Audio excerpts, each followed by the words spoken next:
It sounds crispy and cool, clear and concise, tip of the tongue, teeth, and the lips. Maybe 10. Something of that nature. Maybe 10. How's that? Does that sound a lot better? Do we sound crispy? We're peaking a little bit. Is it too loud? If you guys are watching, just turn your volumes down a little bit if it's still too loud. We're not going to change shit on our end because it's all yours. It is good? Killer. Josh, thank you so much. Oh, all right. Man. For those of you guys who are new here, It's been a while. It's been We're like back. 2 weeks. Lee was busy. We'll talk about that. But before we talk about anything, for those of you guys who've been hanging out with me, thank you so much. It's been a crazy week. You guys have been here like almost every day, and it's fucking crazy that you guys stick around for this. And I'm so super excited for all you guys to be here. Zeus Cannon, good to see you again, man.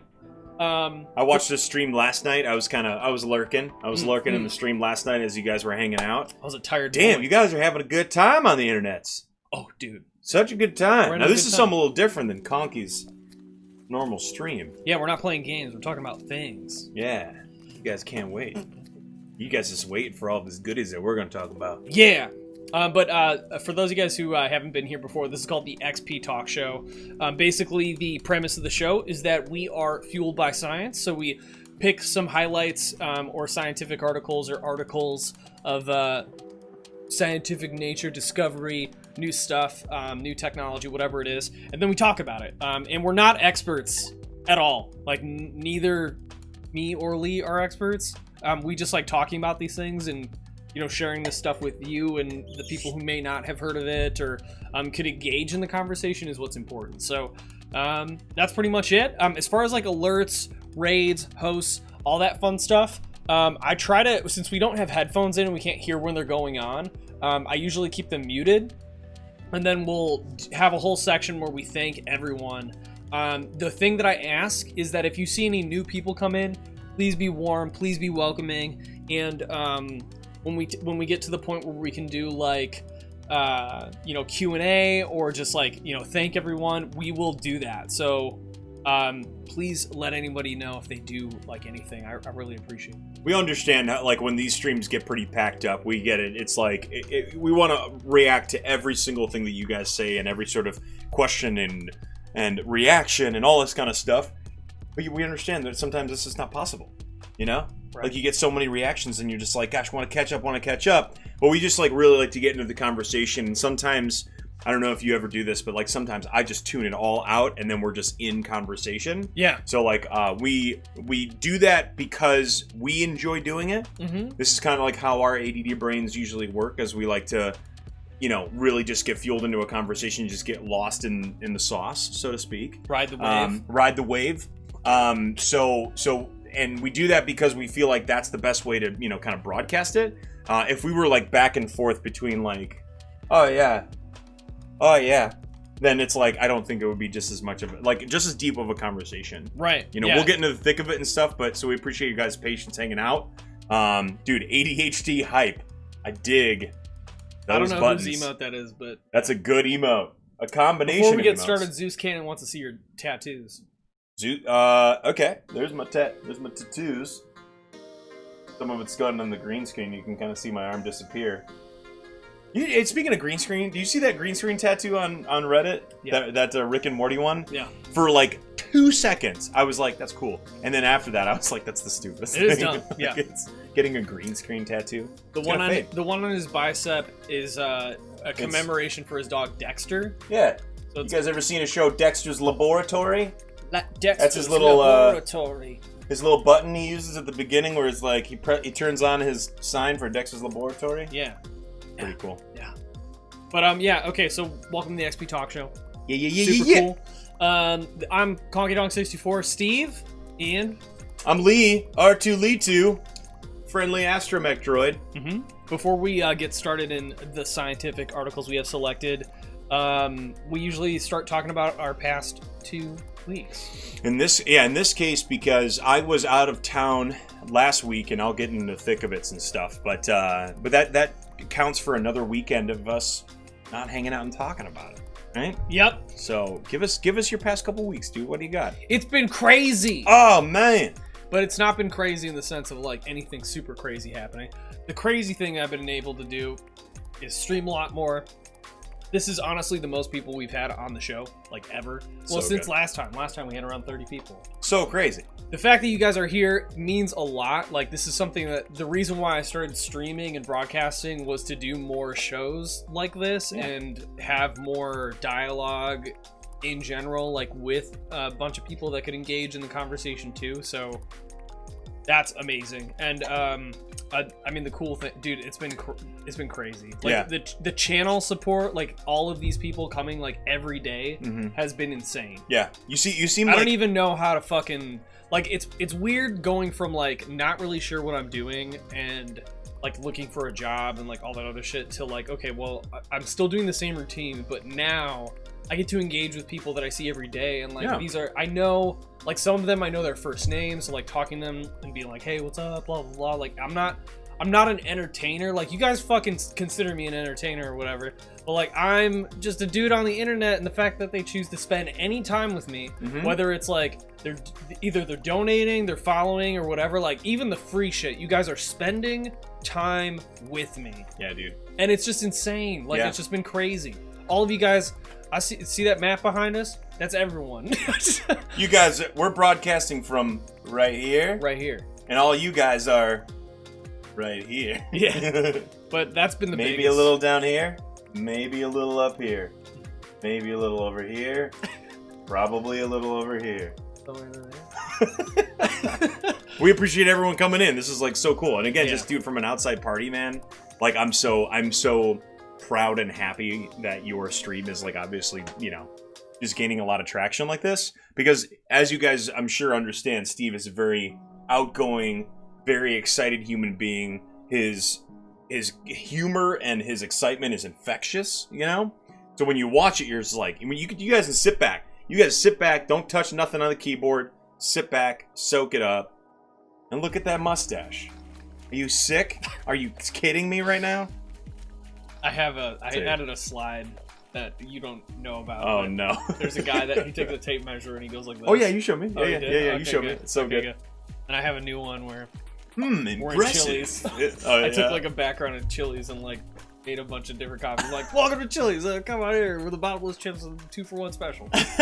It's stupid, but I love it, dude. You guys are keeping me on my toes, and I sincerely appreciate it. But So that's sick. been it's a big thing. Celebrated my sister's birthday. Yes. On Tuesday, got real drunk. Yup. Real drunk. Bravo. Both me and her. Yeah. Her was real bad.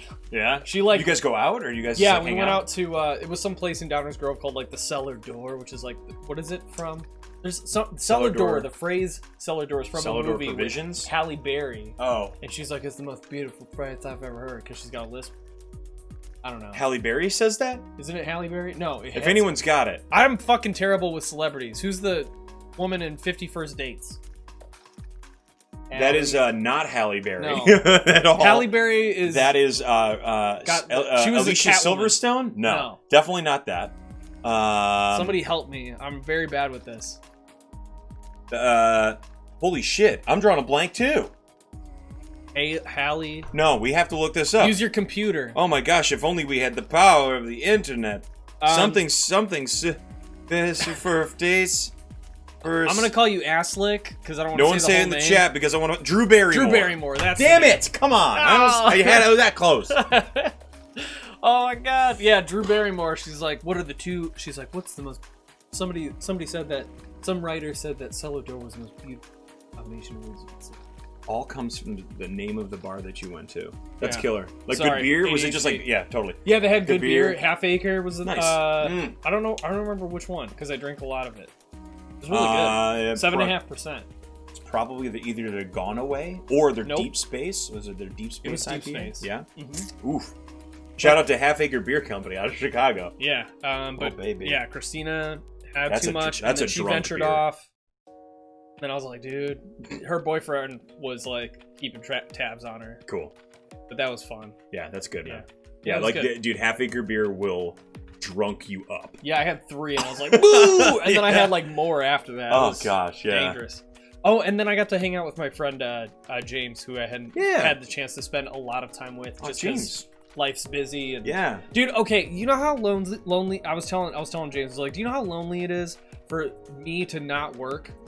Like, and all your time like, is nothing. All my time is, and when I say lonely, like, you guys are keeping me company, and like, it really does make me feel really welcome and everything. But like, human interaction is like a necessity for me, and if any job that I have where there's no social aspect to it besides me being in like a space, it's physically draining. So I have to combat it with like working out and taking walks and like all this other shit that like is, even if it's just like stranger interaction.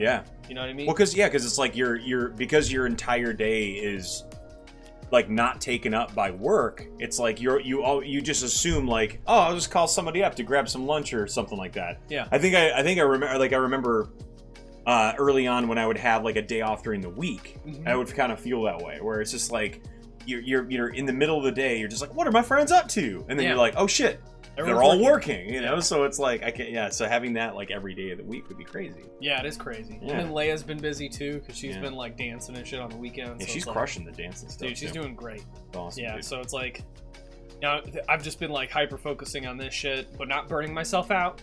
Don't burn yourself out. I saw a really great video about burning yourself out, which was fucking awesome. So we can watch that possibly. But Motivation Station. Man, it's just been a really great motivating week on stream. That's good, dude. I know you had some bummer weeks and stuff, some bummer days. As of recently, so it's good to hear. That's like it's always like it's always up and down. Yeah. You know, it's just one of those things where it's like you got to find a good counterbalance in some way, shape, or form. I was like, I mean, there were some days where like I was pushing myself through just to like, okay, well, I don't want to fucking stream today, but I'm gonna do it because if I don't do it, I'm not gonna be anything. Yeah. But then it was like, no. But you don't want to force yourself to do it. That's not how it works. Because if I force it, then I'm like bringing that negativity into the stream, and it's low energy, and people are like, why the fuck am I here? Yeah. How's this entertaining? The kids just, all right, now next level. Exactly. And I don't want anybody's first impression of me to be like, wow, this guy fucking sucks. You know what I mean? Like, that's how you get you're throwing your fishing line out, dude. I guess so, yeah. Right? I mean, and I'm if you're just a boring fisher. Yeah. Right? I'm out there trying to get these honeys, you know? Getting those digi honeys. Trying to get these people coming out for the stash. Digimon's digital monsters, dude. Digimon. Dude. Oh, how long dude, this is on and off for a handful of years, man. Up and down, cut it and not cut it. We have a picture of him thanks to Suspicious Crow. God, that's fucking without a beard that he photoshopped, and scary. It's a silly picture. Scary. Silly picture. Okay, I got a new email. There's me at the bottom. That's sick. That's like a crispy like, hey. That's good. It's Conky D nice. That's so funny. That's awesome, dude. There's a baby's fist behind the beard, Genesis. But yeah. Oh yeah. No, there's a couple fists. I'm trying to think of what else. Like exciting like news you got, maybe. We beat Bloodborne. Hell again. Yeah. We beat BioShock today. Hell yeah.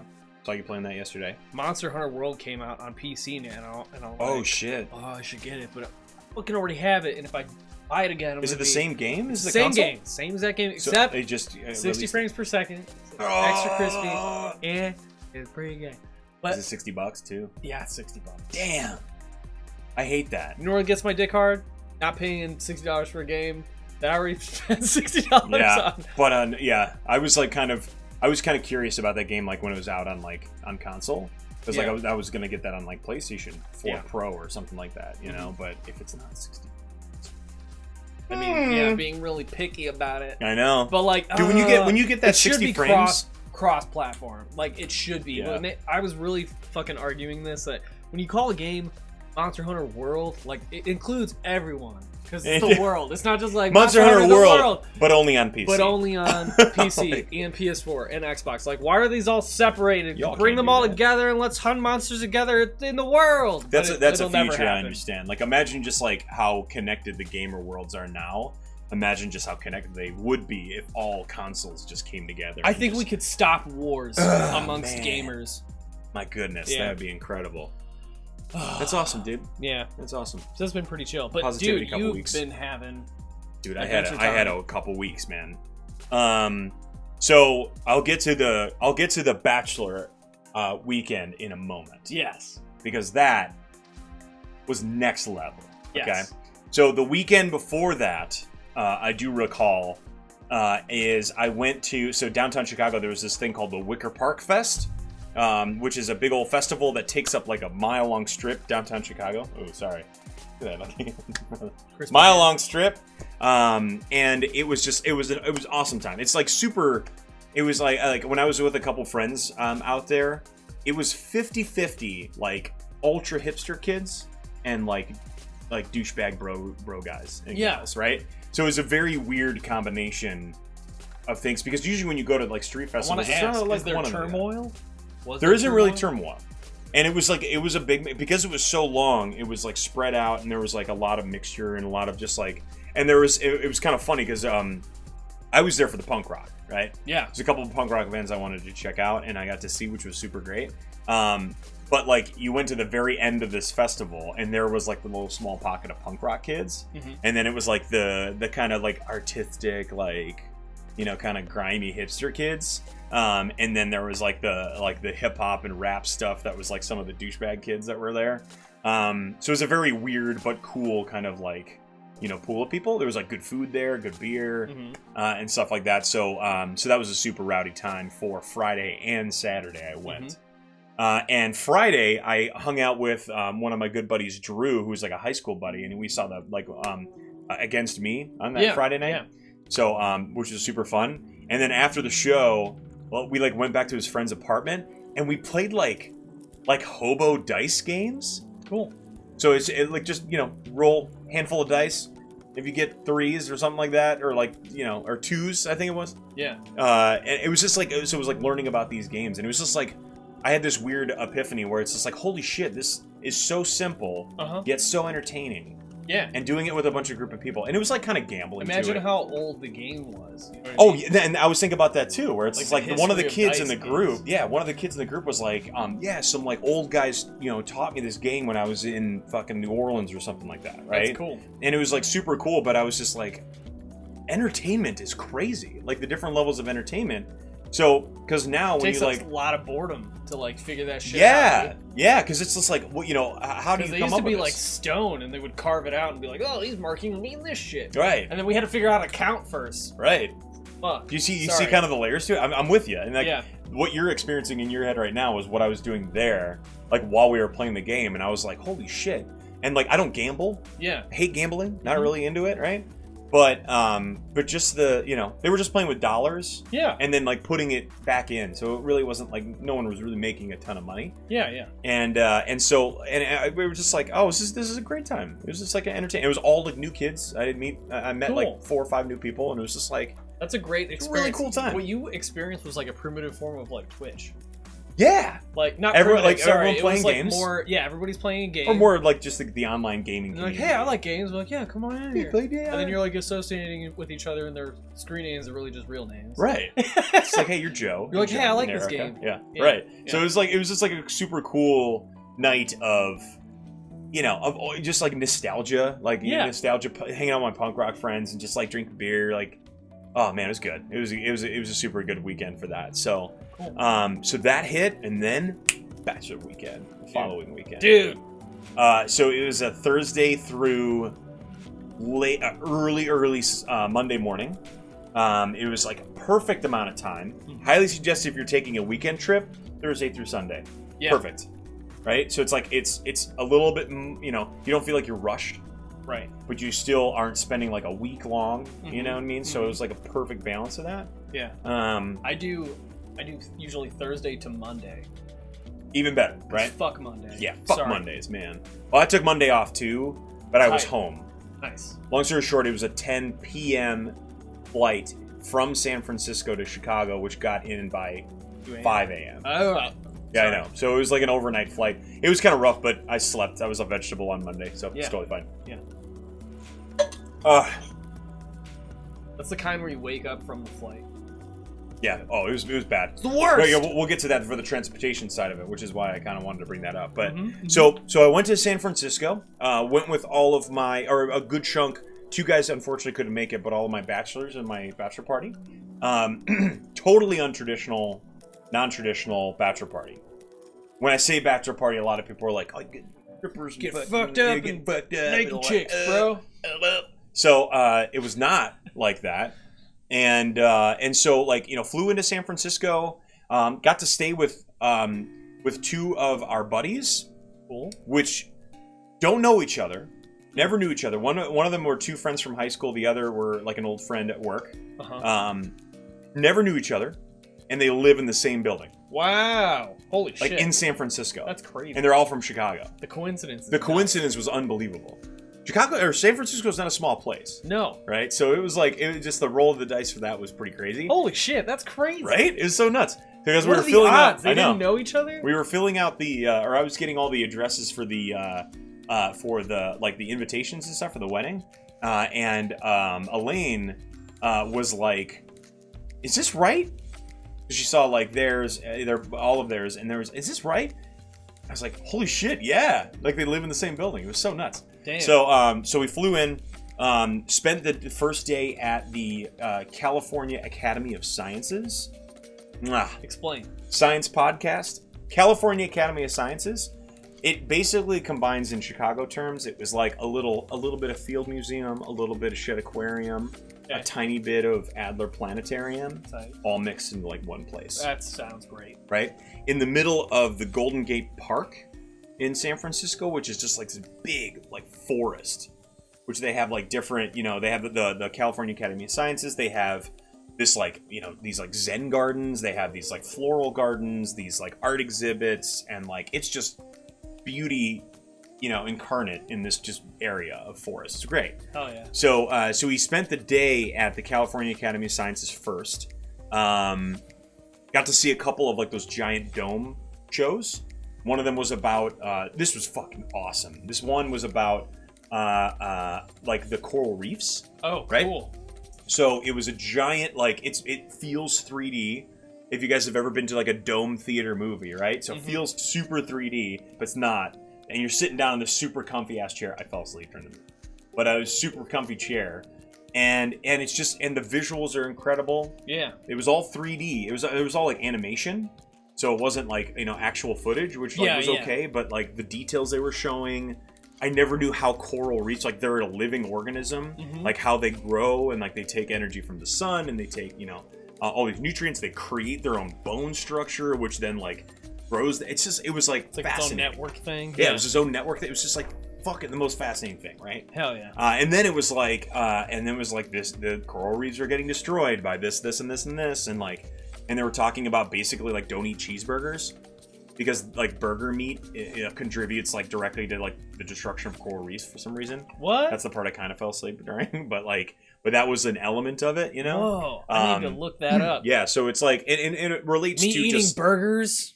It's like the equivalent of it. Like you eat a cheeseburger and the environmental impact of producing that meat is the equivalent of like destroying such and such amount of What if coral. I make my own cheeseburger?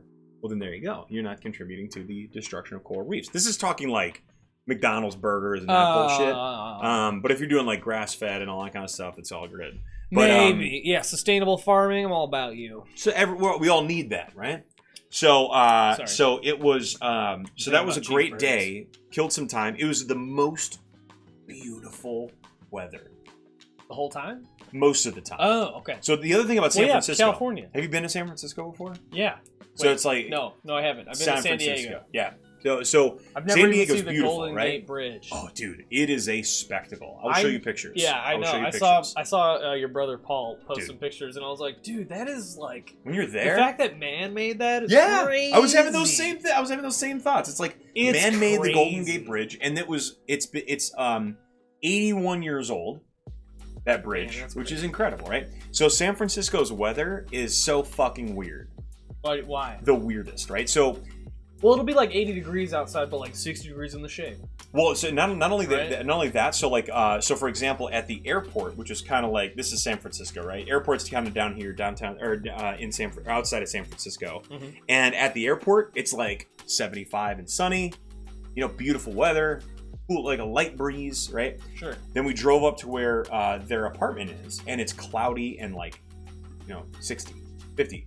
55. It's cool. It's like chilly. Well, lower sea level then? Well, so it's the fog that rolls in. So the From fog the mountains. from the not only from the mountains, but then also the from the coastline and stuff. So it's just like this cold patch that fairly consistently hovers over just San Francisco, right?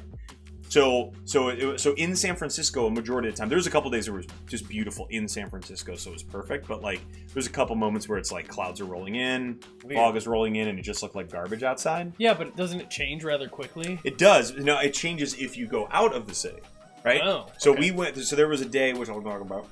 There was a day we went like up like 30 minutes north from San Francisco, and it was 30 degrees warmer and sunny. Cool. It was the weirdest, most strangest thing. So like needed to bring a jacket kind of stuff, right? So that was a primarily on Thursday. California Academy of Sciences. That night we went to this great like just draft house. It's perfectly little quaint thing. Cool. Made friends with like the our waitress chick and like just having just like the greatest time. And I had this moment too where I was like, ever told you like the question that I ask people if I haven't seen them in a while or just to start out conversation? No. Like, what's the best thing going on in your life right now? Oh yeah, right? yeah. So I asked that around. I had kind of a moment with the guys. I was like, guys, let's go around the table. What's the best thing going on in your life right now, right? And it was so heartwarming. Like each of them just kind of like dug deep and like let it out. And we're like at this table at a bar, and it was like, and we all connected. And I was like, this is why I asked this question. This is why I love it asking this question. Right? I've been doing that a lot with like the chat because like isn't it great? It's hard to like think about it critically, but I'm like, yo, dude, it's like it doesn't matter what it was. What was one thing that made you happy? That's one thing. It could have been like the smallest fucking thing, like extra coffee in the break room, whatever it is. Like, tell me about it and why did it make you happy? It's such a perfect question because like it's so simple yet so effective in the answer because you get that person to think like, what does make me happy? Right. What happened today? Because like it's so easy for us to focus on the negative shit. And like I'm guilty of this myself, so like that question is a reflection of what I have to ask myself on a daily basis, right? So like like as a quick example, so micro question time. What was the best thing that happened in your day?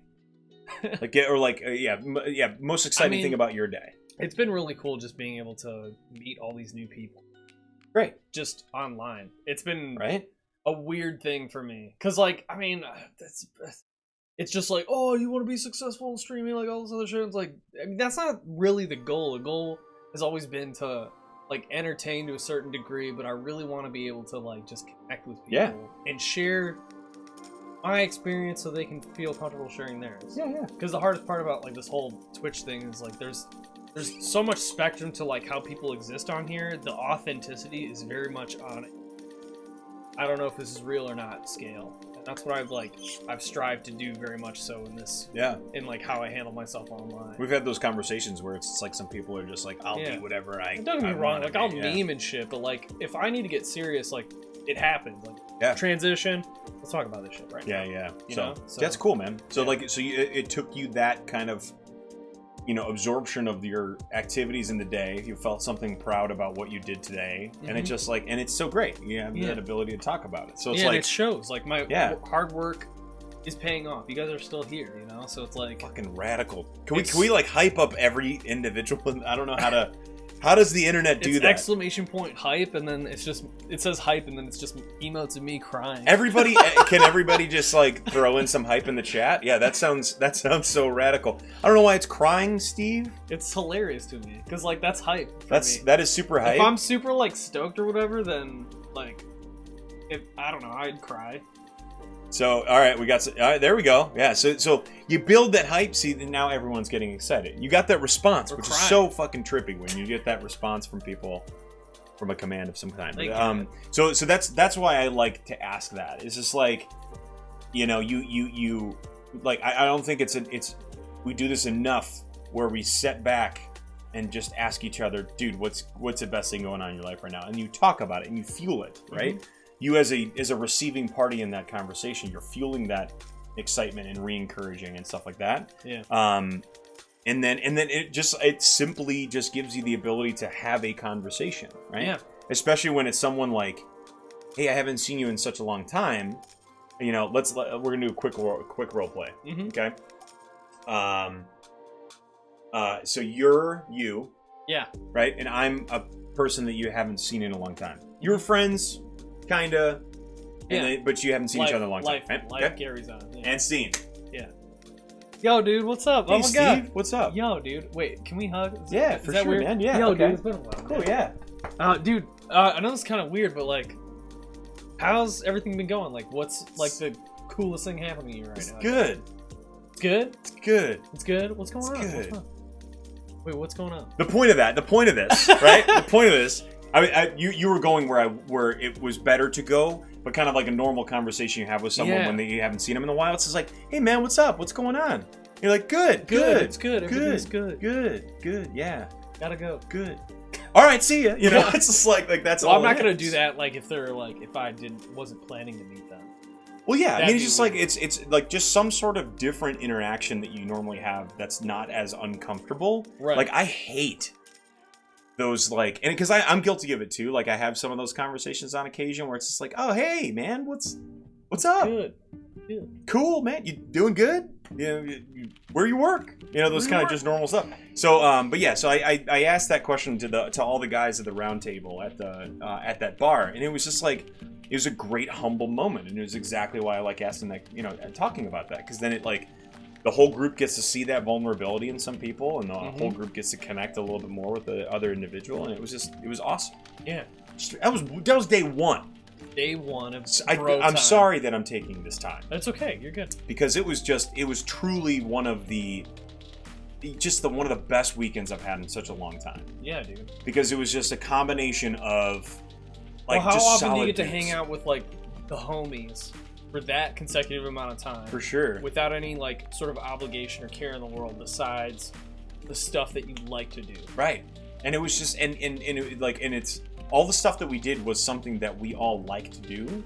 And so it was just it was such a good combo of fun and energy and just exactly what we all needed. Yeah. But just to step away and just to fucking let loose. Farting in front of your friends. Yeah. You know what I mean? It's in front of your butt. Here's a question. This is a life-defining thing. Not a life-defining thing, but this tells you how close you are with your friends. Okay? Yeah. So, would you piss with the door open with your friends? I feel like I would. Okay. Would you take a dump with? That's kind of next level. I don't feel like I need to. Of course. If I was forced in that situation. Yeah, it's not a question of whether you need to or not. But let's say there's you both got to go to the bathroom. There's only one bathroom. Dude's got to take a dump. So he goes in there first. Pees in and the then sink. I'm dude, I got to piss. Can I come in there? Would you be like, no? There's only one toilet. No, there's two toilets. How would there be two toilets? In the same bathroom. Sorry, urinal, toilet combo. Oh, if there was that, yeah.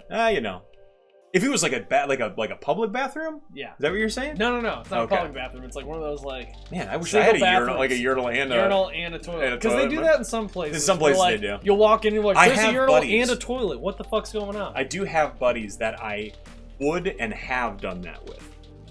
But it's not everybody. And this guy that I'm talking about literally is my longest and oldest friend since 7th grade. So you poop in front. I would totally poop. It's so.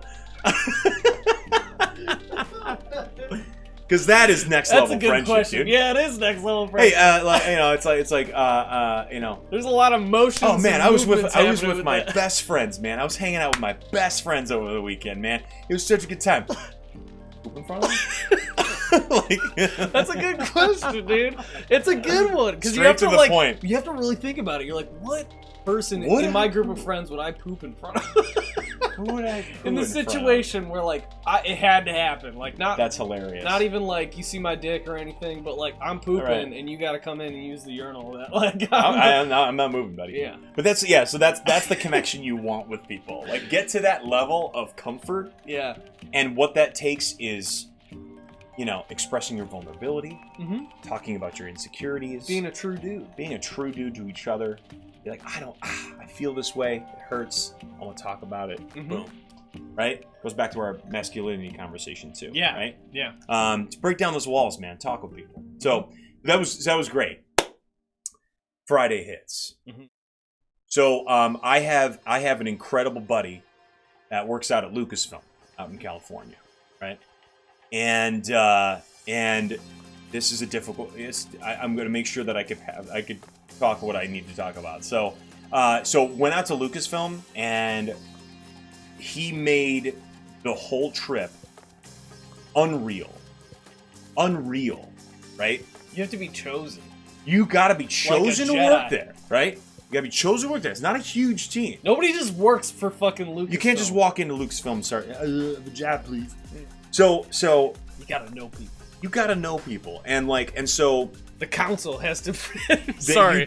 you need to be fucking voted get in, off track, man. yeah. And so like all of us guys, huge Star Wars fans. Mm-hmm. So this was a dream come true, right?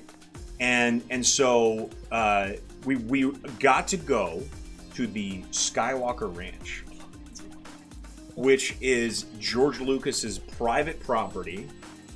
It's got, on that property is like secret shit, right? You have to sign an NDA. I had to sign an NDA agreement. where it's like, and so this is where I know what I can't talk about, and what I can. So, so just next level stuff.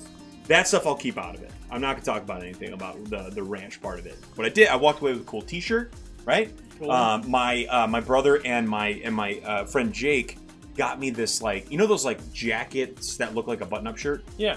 So he got me one of those. It's like a brown, like, canvas one. It says Skywalker Ranch on it. And it's got like a fleece on the inside. Cool. So I used that a majority of the trip because it was a little chilly. Uh-huh. Perfect fall little jacket. Awesome. Got a bottle of wine for Elaine because it's a ranch. Mm. They produce wine, they produce meat, all that kind of stuff. Because they have like cattle and stuff like that. Yeah. So it was like, yeah, you want to buy some meat that was just made here? It's crazy. So Skywalker Ranch, unbelievable. Words can't express. Then we go to Lucasfilm. And, at Lucasfilm, it's just like it's a dream come true there, too. So, you're in the lobby and stuff like that. You're just seeing stuff that's incredible. As much as I want to keep talking about this, I can't. Because I don't know what I can and can't talk about. Yeah, and you don't want to get too excited. But I was there. Yeah. I was too excited. And let me just say, tears were involved. Legit. Yeah, of course. Legit, tears were involved. Speechless. I couldn't say words. I was literally just like... Yeah, just the whole Dust time. comes out, right? Yeah. And shaking. It was just like your dream. There's a movie that you've seen, Fanboys, yeah? Mm-hmm. The movie Fanboys, if you guys haven't seen it, is all about breaking into Skywalker Ranch. Yeah. And we went there. It was just incredible. So crazy. Zip it. That's all I'll say about that. Gosh, that's terrifying. About what I can and can't say. Anyways, so then that night, right? So we originally were supposed to go. Out of them. Well, yeah, we'll see. Later. So we went. What is it saying? It was like we were supposed to go that Friday night. We were supposed to go to the Live Symphony, which was a live orchestra that was performing the soundtrack to Return of the Jedi while Return of the Jedi is playing, which would have been just awesome, right? Agreed. Unfortunately, the tickets were more expensive than we thought. And there weren't enough seats, so we couldn't go. I kind of scrambled and searched trying to find out what we could do. And then I stumbled across Big Sam's Funky Nation. What's that? Okay, glad you asked. So Big Sam's Funky Nation is a full funk band that is like, that is so good. Like, there's just such a good funk band. Yeah. That it was like a great show to go to. It was one of the greatest, cool. Like, just fun. Were they on tour or just like? It was on tour. Yeah, it was on tour. They were on town. So they had this band that was that was before them. That was also a full funk band. Had like backup singers. The lead singer was this like super beautiful chick that played the fucking baritone saxophone. Wow, cool. And my brother was like falling in love with her. It was the funniest shit. But just, we were like having drink, and it was just like, you go to those shows where you just lose yourself, man. Yeah, like you were just like having the best time, living my best life. Mm-hmm. And so that was incredible. Show ends. A couple doors down is an Emporium, like the Chicago Emporium. Yeah. They have an Emporium location out in San Francisco. Oh, cool. So we just went to that, and it's an old theater that was converted into a giant arcade. Cool. Which was so cool. So many like neon lights everywhere and stuff. So it was just like, so that was super neat. Saturday and Sunday were like touristy days. So we like got to see the bridge, went around, walked around, drove around a couple places, had some good places to eat. And yeah, like I took a ton of good pictures and stuff like that. It was great. It was so good. And then our flight was 10:50 p.m. and then showed up at 5 a.m. Chicago time. It was just like, and so, all right. But it's all right. You still had an amazing time. It was an incredible time. It was like, and I got pictures and I got memories. Some of the stuff I couldn't take pictures of. Sure, but they're in here. It's in there. And those moments too, I was like, I don't need to take these pictures. I don't need to document what I'm experiencing because it was just like next level. Never forget. Yeah. I'm just never gonna forget it. And I was surrounded by all my best friends. You know, it was crazy. So awesome. So I think I have a transition into this, if that's okay. Yeah, go for it. Okay. So transition. That was our past week. I'm like sweating and warm, right? Oh, Kirsten's hosting. Nice. Wait, transition into the science. Here we are. We're in the science again. Kirsten's hosting. That's dope. Thank you, Kirsten. Appreciate Kirsten. She got the molecule Get hype. your credit. There he is. Morph, Mr. Pop. Mr. Pop and Fresh. So transitioning into tonight's science. Oh, that's a starfish. I thought it was a molecule. Just call it a molecule. She's into the starfish stuff. Oh, dude, y'all be hosting, man. You guys, this is crazy. That's a molecule. It's not a starfish, bro. It's a molecule. It's a molecule. It's an amoeba. That's an amoeba, not a starfish. I'm an amoeba. So transitioning into one of the subjects of this eve is related to my flight home. Yeah. From San Francisco. So we flew United. Cool. Sucked. On the way home, just to give you an idea, right? So it's like so the plane itself was like ratty. The seats were like that. The padding was that thick. Mostly steel frame. The back, the lower back, which you like need the most support on, was a steel beam, and this was like a 3.5 hour flight, right? So and the landing was rough. It was rickety. Lots of turbulence. Rough when you're in a fucking steel seat. So it just completely ruined that experience, right? So that led me to think about, and I had this discussion like on the flight home. So like, led me to think about the future of transportation, right? What does the future of transportation look like in our society? Both, when it comes to cars, when it comes to trains, when it comes to flight, and when it comes to like space flight and commercial space flight, right? So what I found was a Business Insider article that was from 2015. So this is November 2015. But it's basically saying 6 major ways transportation will change in 2045. So it's a little ways away, but if you think about it, it's like pretty practical if you think. I agree. So before I get into this article, let me ask you, what, in the sense of transportation, what is the most like kind of practical thing that you're most excited for when it comes to any car trade-in program? Ooh, almost like a kind of like a rebate leasing program where you'd be like, my car sucks. It's not a self-drive car. You know what I mean? Or like, I don't know, some form of, the boring thing is happening right now. The boring company. So like the super fast transportation to and from. Hopefully by that time, infrastructure's been improved and we get like some sort of magnetic bullet train system. Hell yeah. Be sick. Like magnets are tight. Yeah, I'm getting off track. Magnetic levitation is where it's at. That's I think like the auto driving system is probably going to be a big one. Yeah. Like in all honesty, when most cars will be outfitted with it, Honda's already got them. And that's one of the most affordable cars in America. Which is a big deal. It's like $16,000 for self-driving. Dude, that's crazy. Stuff. I didn't know self-driving, but like highway. It's like lane detection and all that. So more than the last model car. Yeah. Yeah, if I said 100 years from now, your Honda is going to be able to fucking keep you in lane and like change lanes for you and shit and stop when it needs to, you'd be your like, Honda? 16, off. Yeah, right? You're thinking you have to buy a Tesla. Like for $16,000, You're like, you're full of shit. Yeah, they didn't even know what Tesla is. So let me ask also, like, what is one frustrating element about transportation now for you? There's too much human input and error. Hell yeah. Deaths, traffic. Traffic is a direct result of people not knowing how to drive. And that also literally poor road design. Exactly. So all those elements, right? Yeah. So that's so perfect. I agree with you 100%. Every time I go hang out with the city, it's like, Why is everybody accelerating and not letting people merge? They have to merge. It's merge lane. There's a merge lane. Especially when it's you have telling you it's gonna construction. merge. Yeah. Yeah, exactly. Like, we're not gonna get there faster if everybody's being a stubborn asshole. Just hang back, let people in, please God. And all it takes is one person. I know. All That's it what I takes spend is the just whole one person. time Crazy. doing that shit, and Yeah. I'm like, I hope all of you see this. Yeah. But it's like you don't kind of think about it. So I drive in traffic like every day. Yeah. Right. So it's a nightmare. Sucks, It is. It's right? terrible. And it's like it takes you long. Work-life balance. You know, getting stuck in traffic literally like just is the most frustrating thing when you're, especially when you're at like stop and go traffic. Man, it's terrible. So like with all of that in mind, so you're saying like the human error and like kind of the speed efficiency of it, right? Yeah, it's not efficient, and there's human error. Right, and a lot of it, a majority of it's contributing to a lot of the global, warming and like the climate change stuff. So what if there were ways that we could change all of that, right? So a lot of these things are just like, like you see some of the stuff in like the Jetsons, like flying cars, and and these like kind of different bullet trains, stuff like that. Seems like a fantasy and seems like science fiction, but yet again, is something that is and probably will happen pretty soon. I don't think 2045. I think a lot of that's going to be a lot sooner. I hope so. Right.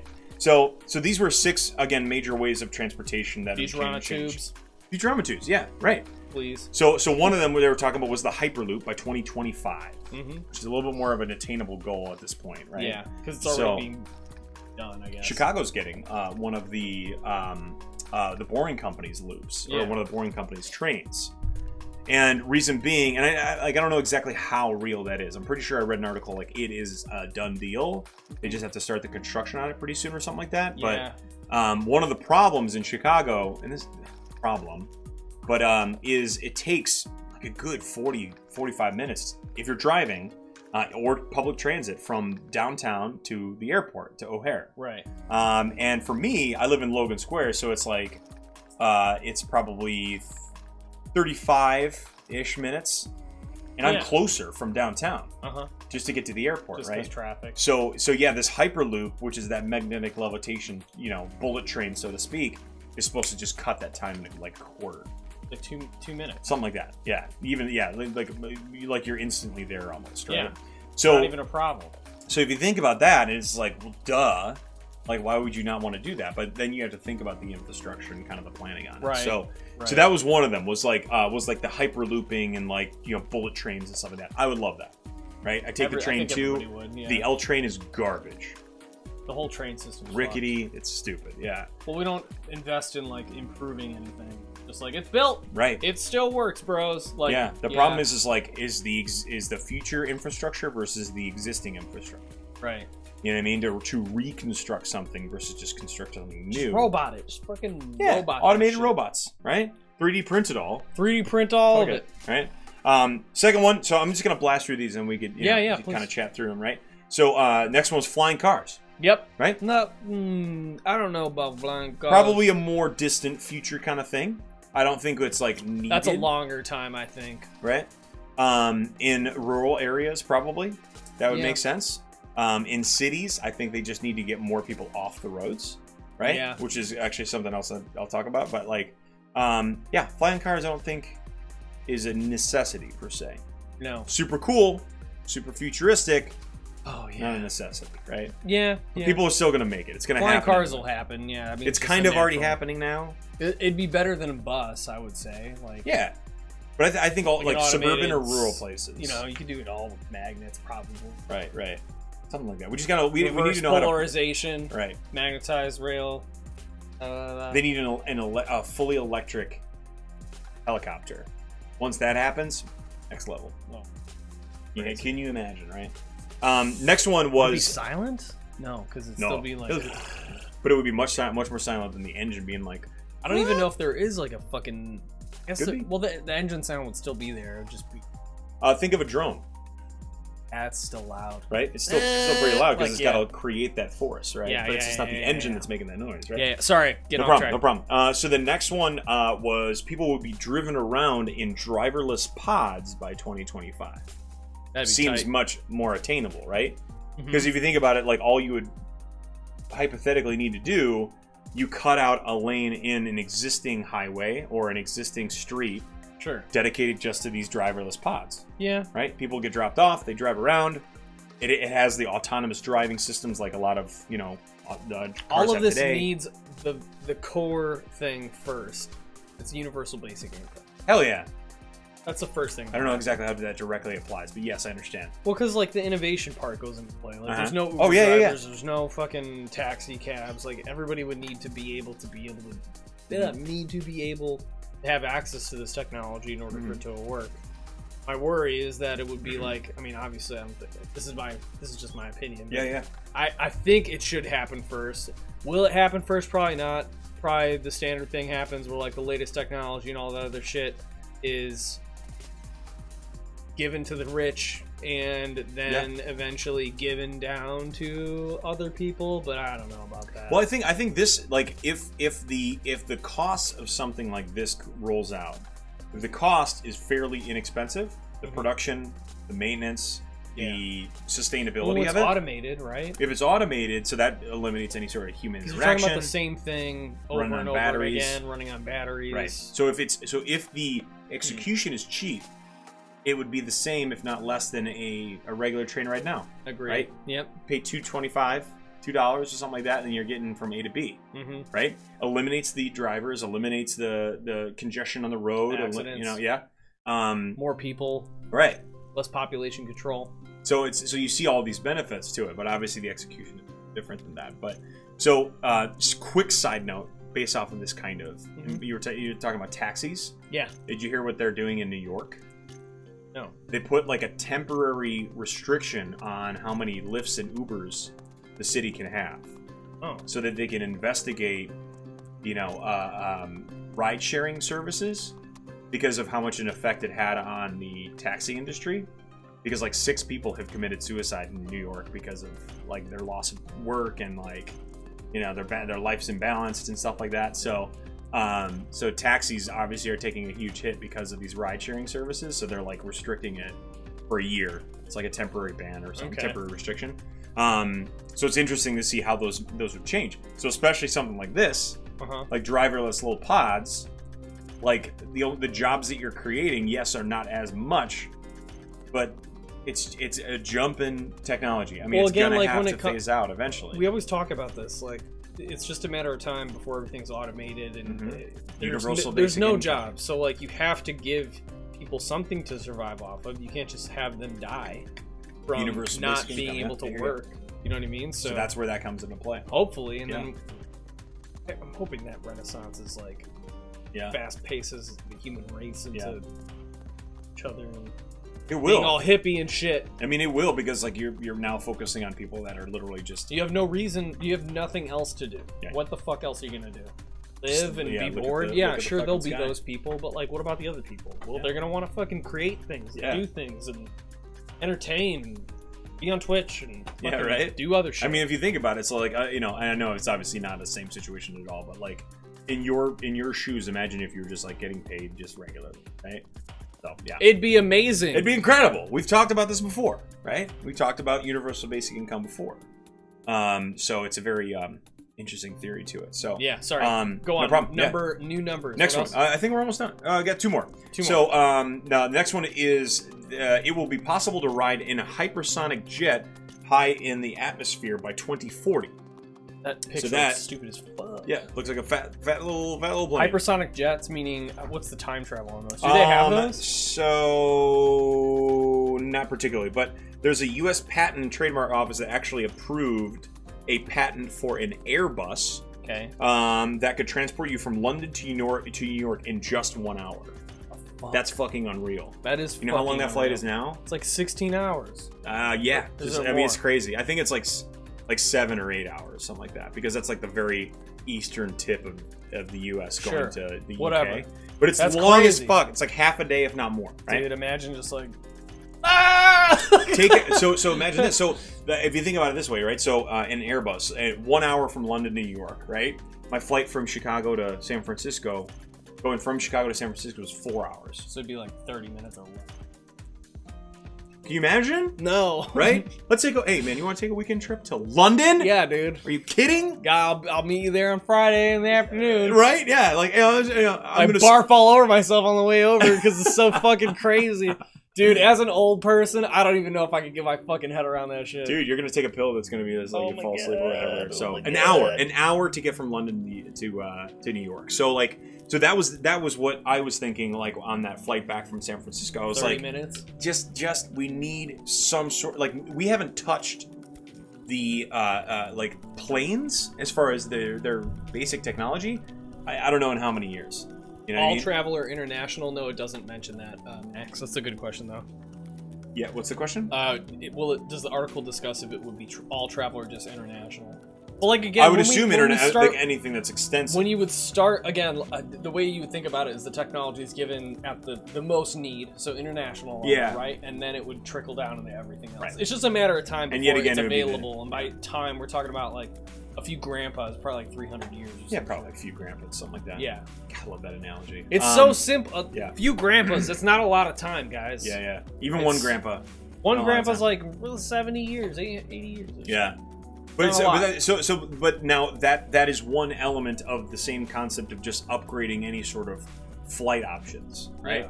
Yeah. So it's like, so I also read some stuff where they were, and I read a couple articles actually about this, is that they're redesigning the body of planes to be thinner. Makes sense. And they're eliminating windows.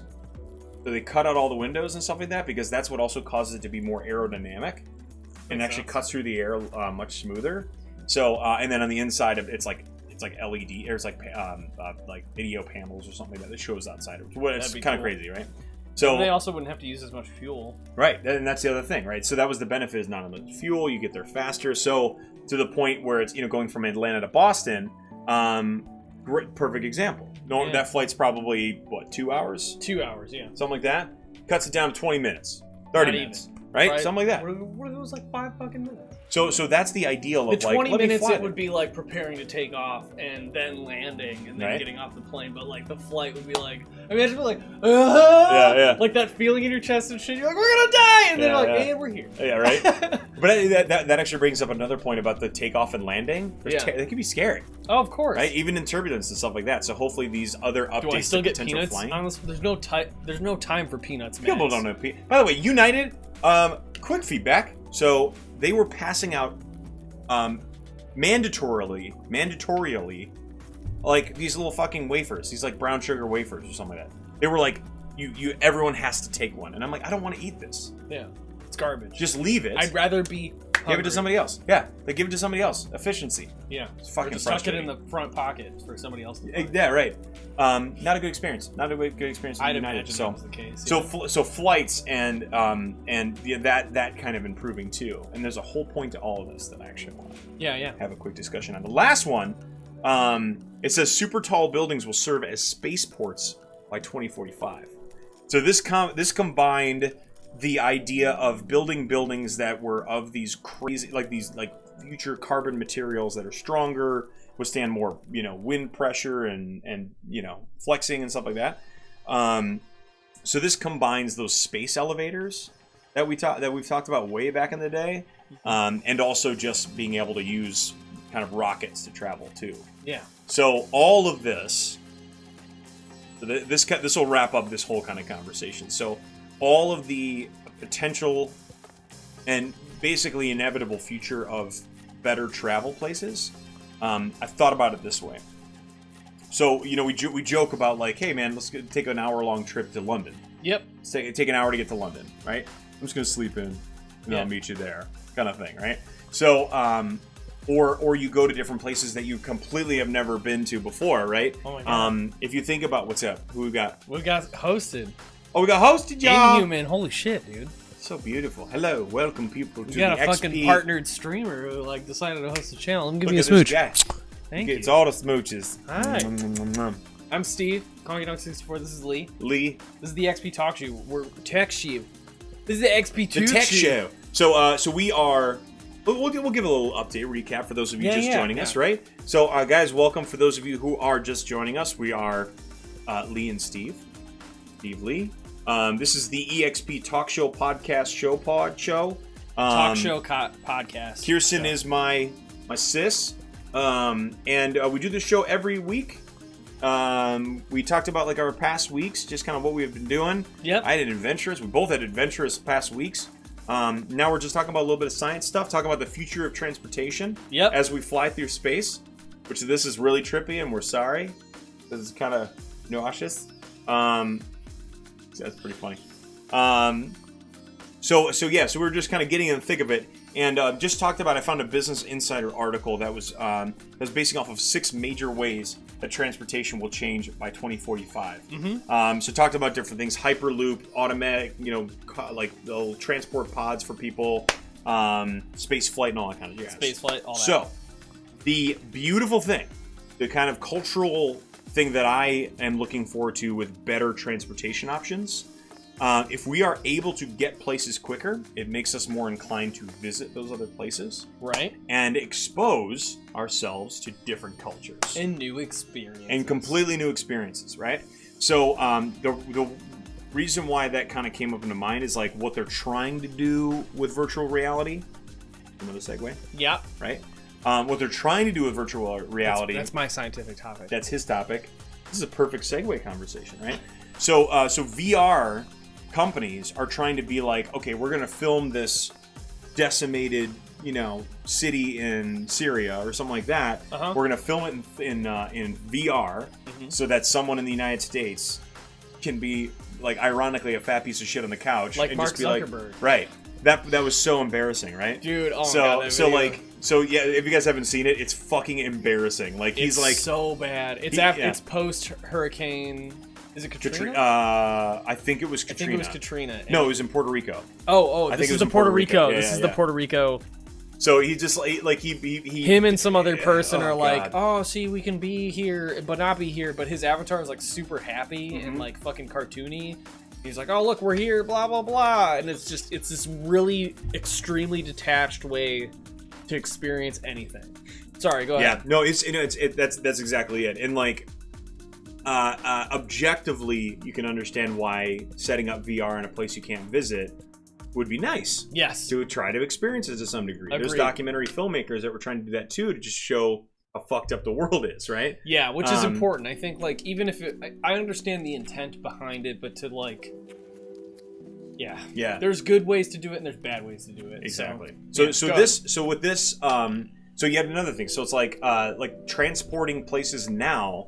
So like my honeymoon is to the UK this year, right? So like we're gonna get to go experience. It's gonna be incredible. Going to 1,000-year-old pubs.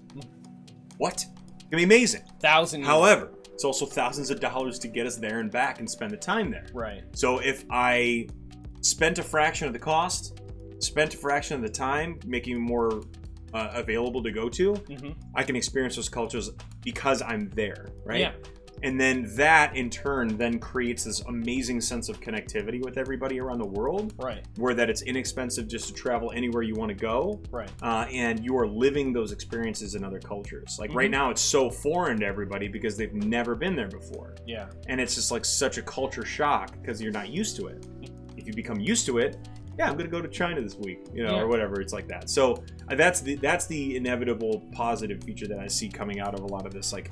Well, yeah, I feel like as we get to experience more, technology gets faster, whatever it is, like the more adventurous we are as humans, the more likely we are going to be experiencing less differences, and then the world essentially become. I know this is hippie talk, all right? We're talking about a few grandpas from now. This is perfect hippie talk. It's going to take a few grandpas behind us. Okay, it's going to take a few hundred years for us to be able to experience everything very easily and absorb knowledge and do all these things and learn kung fu. Like. I'm just thinking the Matrix, dudes. Yeah. Welcome back, Jaden. But yeah, so it's just a matter of time before we're all like crossing paths and interacting with each other on a consistent basis and experiencing each other's lives, and then we're all of a sudden like, you're not a different person than me. You're just me living a different life, and then we can move forward as a better, as a collective human. Dude. Collective consciousness, as a collective, not even a hive mind sort of thing. It's just like we're all the same. Just stop fucking fighting about stupid ass shit on the internet. Right. Perfect example, guys. Don't fight. Speaking of shit on the internet, my name is Steve Verdone, and I'm here to fart on you. Just kidding. So to segue into your conversation, right? So to segue into the next scientific conversation, so I was talking a little bit about VR. We got some VR shit for you. Steve, give the good buttery butter for those butters. ASMR stream starting now. Dude, give these guys the butters. Okay, so for those of you guys who don't know, for those of you guys who weren't here on the previous episodes of our VR discussion, which all of our episodes, just like all of our episodes, what am I saying? All of our episodes are highlighted and are available for you guys to see previously. I will say that a lot of the older episodes do not have great quality, but the content is very same kind of content. I think it's great content. I think it's great. Gregor, welcome back. VR, in a previous episode when we were talking about it, was used as a therapeutic way for people with mental illness to be in a virtual environment and be in a stressful situation but have no repercussions for acting curious or looking at people in the public space. What I mean by this is in the UK, they were doing this with schizophrenic patients where they would give them a VR headset and they would put them on the train or someplace in a public setting, and then that person who has these very paranoid thoughts and thinking people are talking about them, that sort of thing, was able to not only be on the train but look at people in a public setting, virtual reality wise, and then see that nothing was going on. And then when the therapy carried over in real life, so they were able to calm down. Crazy. Yeah. So when they would do it in real life, they would go on the train. The paranoidness wasn't as apparent because they had done the therapy on a repeated basis. And it's pretty cool. Like, it's one of those things where, we don't really think about how virtual reality can help people as much, other than like maybe doctors and like using surgical stuff and all that. But when it comes down to it, this new article is helping solve a lot of schizophrenic issues. And another thing with schizophrenia is that you can have a lot of auditory hallucinations, often associated with a character. These characters that come from these terrible I guess episodes is the way I would say it, is they often are derogatory, controlling, and try to manipulate the individual so they feel like they have less control over their daily lives. Right. So what they're doing in this virtual reality setting is that they're building the characters that they see in VR, and then they're able to interact with them, and the therapist acts as that voice. So they build the character in VR, they put the VR headset on, they're interacting with this voice that they think is like going to kill them or whatever it is. And then that voice is no longer present in their schizophrenic episode. That's so crazy. That's how powerful the mind is, guys. Like, for somebody to associate so heavily with like alternative reality, quote unquote, and then be coached through this in a therapeutic setting and make this voice disappear is insane. Yeah, they haven't been able to do this like ever. Any schizophrenic patient, it's like this is like schizophrenia is like very serious. Like, it's extremely like right now serious. it's medication. Pump them with medication to suppress antipsychotics. Right, to suppress those kind of those thoughts. Yeah. So to have like something that obviously is not medical and it's just like it's more just a mental connection is incredible. Yeah. So Jaden, that's what we're saying. So yeah, VR can help people with mental disabilities. Yeah. So they did. Right now they're trying to do it. I think they're in clinical trials right now. Yeah. Again, it's called Avatar Therapy, Audio Visual Assisted Therapy Aid, for refractory auditory hallucinations. Damn. So what's funny is it references the article we did read about in 2009 through 2011. They did studies, but now they're building avatars for people to like interact with, as opposed to just being in a social setting and trying to like normalize them. Because it's like the beauty of VR, for those of you who have tried it, it's like it feels pretty fucking real. Like aside from the actual taste and touch and smell. Like you kind of lose yourself in that mental state where it's like, I am lost in this. Yeah. So especially if you're schizophrenic, like you are going to be able to believe, that you're sitting in front of this alter ego that you have created in your head, right? And also like the way I kind of connect to it, it's like this new generation's version of like the hypnotherapy. You ever seen stuff like that? No. They kind of put them in the trance. They turn them like kind of like pseudo Oh, hypnotic, to where get it's them like to, they like quit smoking cigarettes. well, and just stuff? like just so they like can hear from that other person that's in your head or whatever it is, right? I've seen it like in movies, maybe, but I haven't seen. There's some stuff. There's a podcast called the RFK tapes, which is the assassination of Robert F. Kennedy. Oh wow. And the guy, it's trippy as fuck. And the guy that's involved like kind of had some like not necessarily hypnotherapy, but like hypnoprogramming kind of thing. You know? I have heard of You know this. what I'm talking about? Yeah, there was like I don't know if this was actually real, but they had like some YouTube documentary, or it was a documentary on Netflix, and this guy conditioned this one dude to react to seeing a certain pattern in auditory sound. So like the way they had it set it up was like his phone was the auditory sound. They somehow like figured out what his ringtone was, and the guy was in on it. The guy was doing the speech, whatever. Yeah. But like the dude saw this pattern of a woman's dress. She whispered something into his ear. She sat in front of him. He went under his seat, pulled out a gun, and just shot somebody straight up. And then he woke up. And like this was like, I don't even know if it was real. Again, like this was just like some sort of, it was filmed and like sensational and all this stuff. But you could take technically a susceptible person if they wanted to be and program them to do something like that without them really thinking about it. Right. And like, I mean, they did, unrelated to that, I have read studies where like under hypnotherapy, they're able to get somebody to do a task that normally would take them hours of like training in order to do, like shooting a gun accurately, like instructing them under like the guise of like a hypnotherapy session or whatever. And then they were able to do it like fucking right on the money. Matrix style, dude. Yeah. I know Kung Fu. Yeah, but I don't know if it's actually like a real thing. I don't know enough about it. I just think that the mind is the mind is obviously a very complex thing. So like so to be able to create that second, you know, alter ego. Yeah. And then especially to like manifest that alter ego in this VR setting. Yeah. Just gives you this great opportunity. And then that therapist being able to embody that second alter ego. Yeah, and that's like, the key thing so too. cool. Like it's all in tandem with therapy. It's not just like free reign of like they get to interact with this character and see that they're harmless. Like it's something that they're still trying to figure out, and I think it's really cool. It's just gonna be, I think it's just gonna be something really like next step. Yeah, and I mean, you guys are talking a little bit in chat. So like Jaden, you were talking about with PTSD, based on how PTSD is based on triggers and like having that memory relive itself. I don't think doing a VR experience is going to be necessary. I think the MDMA therapy that MAPS does is like more than a fucking enough, and you don't need to have a VR experience. That could be damaging, I think, especially if it had any sounds or whatever. It could be too real, especially for like a combat veteran or something like that. Because I think it's like, you know, if you think about just like mental disability in general, right? It's like this up here. Yeah. This brain is obviously like the most complicated thing ever. Yeah. Right?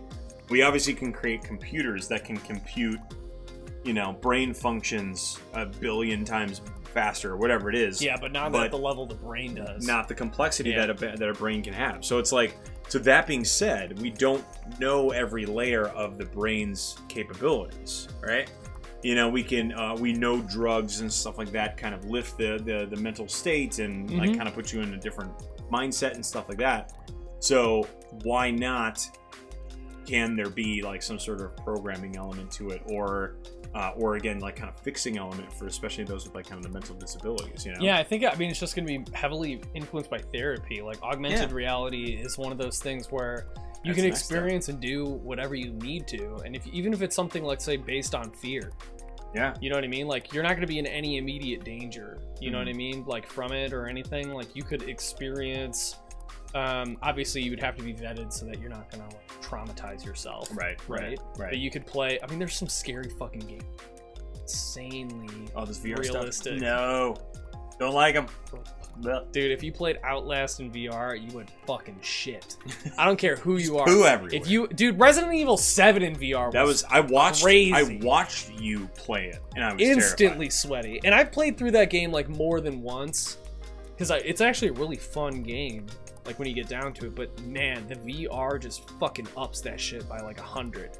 Because doors open slowly, everything's 3D sounds. You hear people walking around everywhere, looking around corners, literally by moving your fucking head. That's not okay. I don't like it. Don't put me in that shit. The Batman game in VR was terrifying. Oh, really? Even the Batman game was terrifying.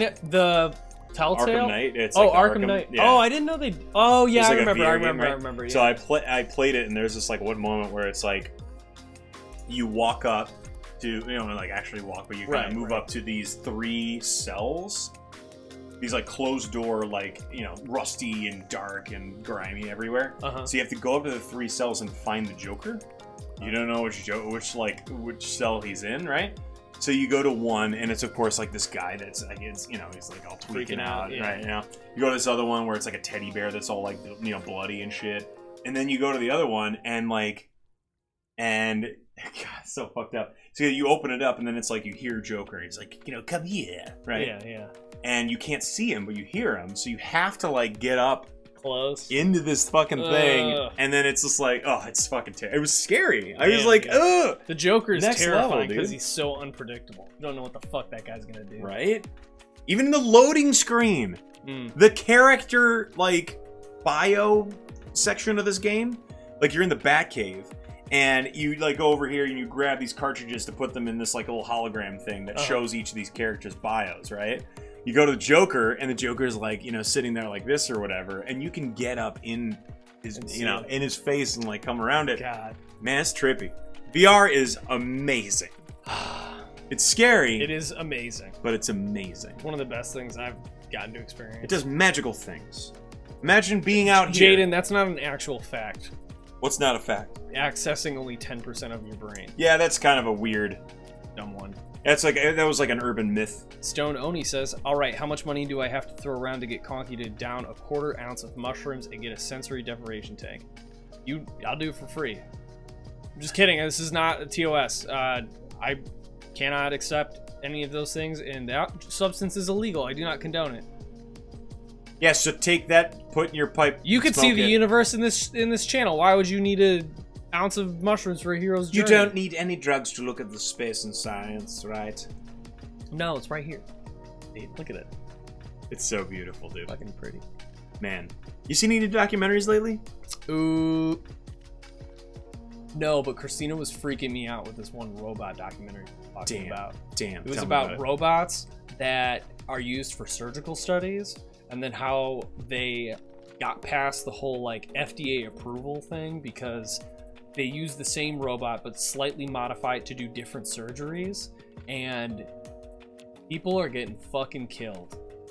Not by the robots, but like improper surgical shit, because they're not like testing these, doing human testing first and then releasing them. That's terrible. It's terrible. That's not going to go It's terrifying. For very long. I was like, Christina, just never ever break anything. Yeah. Or die, come close to dying. Like, just keep yourself healthy. Make sure that you don't need a major surgery anytime soon.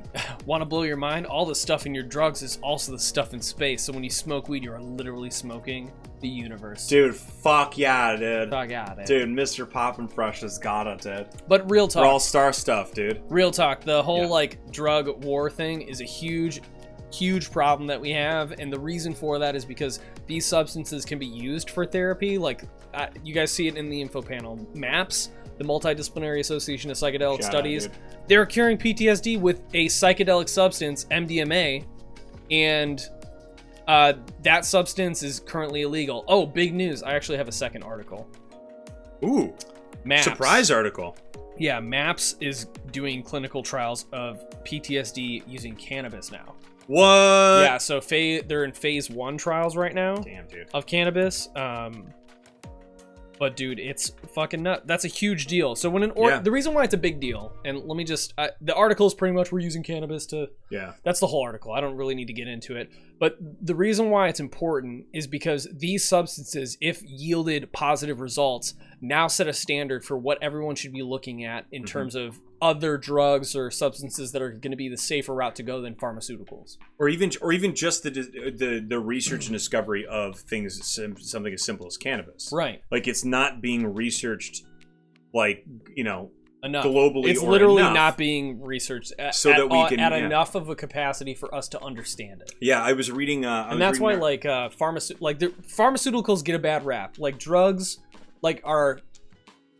Hamilton Morris did a really good explanation of this. Like, you need to understand that there are two things when it comes down to how drugs are used: people and drugs. Those are the two factors. Mm-hmm. People can abuse substances, and the reason why they do those and like the reasons behind that shouldn't prevent a substance from being studied or utilized by somebody else. If anything, it should be more studied. Because, exactly. Like, if people figured this out, because right. like, what's the reason behind the addiction? And you can't.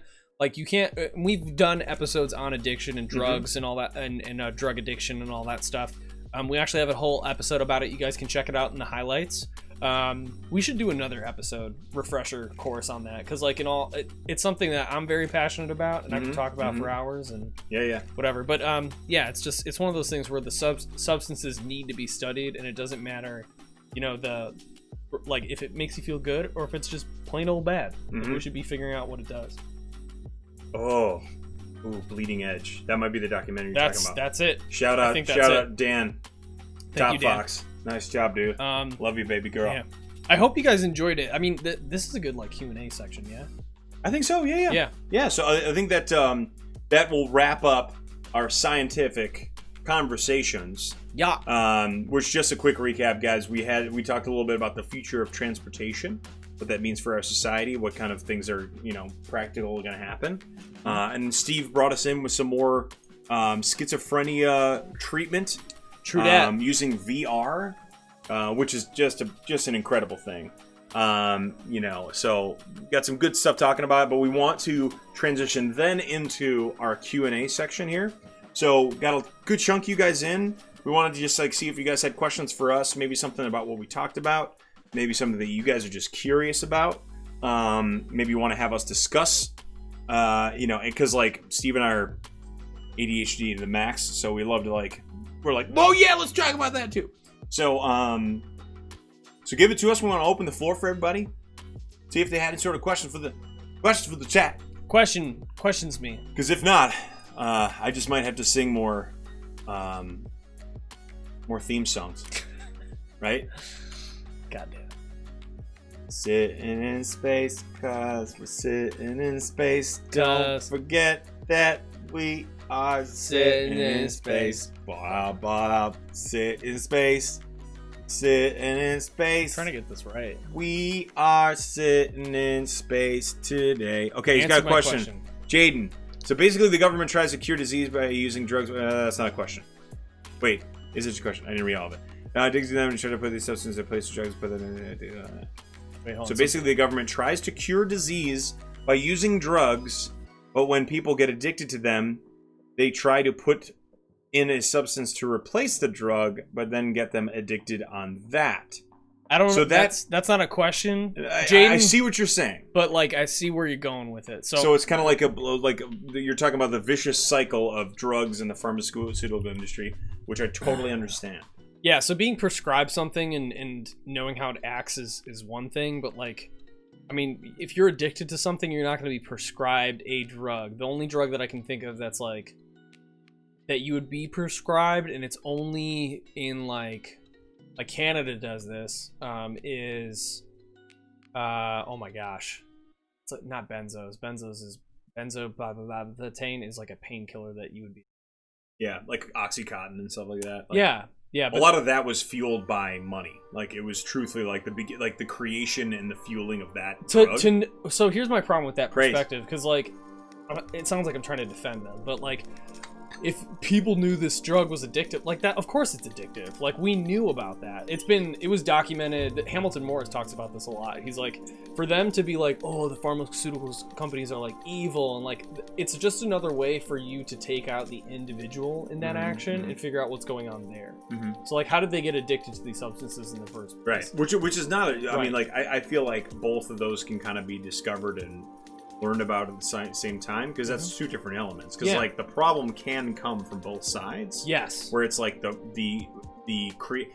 were some other documentaries I wish I can kind of remember the name of, but that talked about that Oxycontin, The pharmaceutical Oxycontin industry. Express. Yeah. Yeah. The pharmaceutical industry with the specific focus on OxyContin. Yeah. So like, it was that, and then yes, I agree with you too. Where it's like we need to learn about addiction too, Right. which then gets into the the research and development of Right. Because drugs. Well, because like when we say addicted, like a lot, the reason why I want to make this clear is because when you have an addictive substance, it's very easy to point to that substance is addictive and it is bad. Mm-hmm. But we use these substances in a regular basis to help with like pain and medicinal purposes, Right.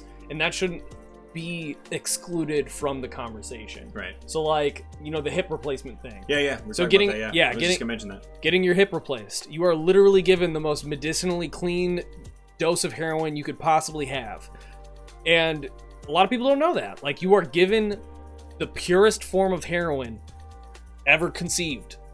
Yeah. And the reason why the addiction aspect that would exist is your lack of connection with other human beings. Mm-hmm. And like, we can go again, this becomes like an addiction conversation, and we can save that for like the next episode or something. Yeah. Which won't be next week. Lee will be gone, but maybe I can do this with like Leia or something. Yeah. Because you Sorry get for sick of not this being shit. here, guys. Don't worry. He's got a busy life, dude. My life is crazy. I'm still looking. I'm not busy. Yeah. So, sorry. Go ahead. Yeah, I think that kind of we touched on it, but let me see. For sure. Yeah. So I don't know if this question might be a little He's bit. talking above our about pay pain grade, I meds think. and the fact they are just meant to keep you hooked. They're not meant to keep you hooked. No, they can be addictive. It just depends on like when we say hooks, like and how that occurs. It's all a mechanism on not being a part of your societal environment. Mm-hmm. I actually work for a company that shipped out an emergency injector for opiate overdose. I don't remember what it's called, but do you know anything about how those work? I'd imagine it's probably some sort of adrenaline shot, just like in Pulp Fiction. Mm-hmm. Or yeah, like one can assume. I don't know. Yeah, I really. And don't why know. they're prescribed and who who administers it if they overdose. That's usually if I like had to an- guess, it would be like an amber lamps. Why did I say it like that? Ambulance. Hold on. I said amber lamps.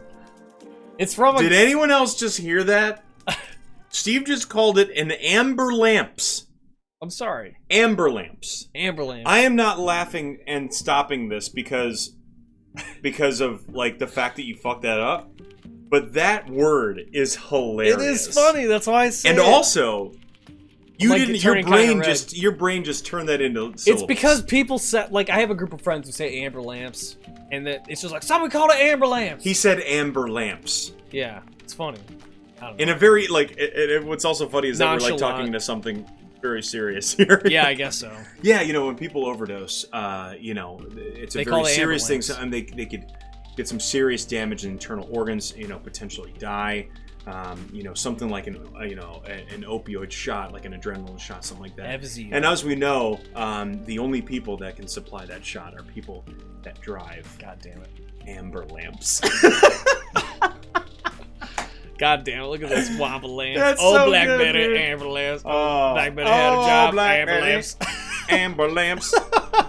Oh, Blackberry. Thanks, guys. Thank Yeah, you. we don't. I'm assuming that Mathras. yes. What are they called? The three-letter acronym. For what? EMT. Like an EMT, EMT yeah. specialist probably is the ones that would. Or even supply like those. well, I guess an EMT is the same thing as firefighter. An amber lamps person. I'm sorry, dude. You ruined it. I ruined it. It baffled me because we were shipping this FZO directly to the patient, so I was wondering, like, how does one administer it to themselves in time if they're overdosing?